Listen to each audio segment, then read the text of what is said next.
And I started getting scared that I was gonna actually, hurt somebody, whack him in the ankle or something. Matt enjoys Boy Scouts, math, and jokes. He's always ready to deliver a punchline, even at his own expense. How many blind guys did it take to screw in a light bulb? How many? None, they don't need to. As a kid, a brain tumor took away his sight. When I first had my brain surgery, my vision wasn't anything like it is now. Matt had to learn what it's like to live life to its fullest, without clear vision. It was just vague movements if, something was moving. No colors, everything was like gray and black. He navigates the world with an important tool, his white cane. Once I learned how to use my cane and how to,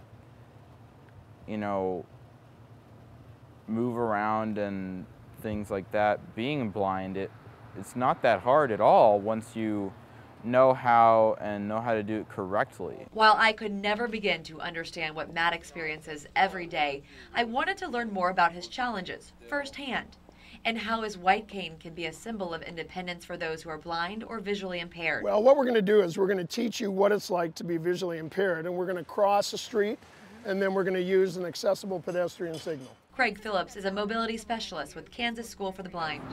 Wait. Blindfolded, I found crossing the street intimidating. It's easy to get disoriented. I found you need to put a lot of trust in that cane and others on the road. It's the law that motorists are supposed to yield to anyone with a white cane, but distracted drivers often don't pay attention. Vehicles are required by law to stop, which doesn't mean they always do. However, that's the law. Unable to rely on seeing a vehicle or sign, I used that white cane to avoid tripping or getting hit. And I knew I had good teachers in Matt and Craig. Now you're up out of the street, and you had a very successful crossing. That white cane, which had been a symbol of blindness to me, became a sign of mobility and courage. Very nicely done, Michelle. I see things in such different ways, and ever since I've lost my vision, my parents would agree I've been much more mature.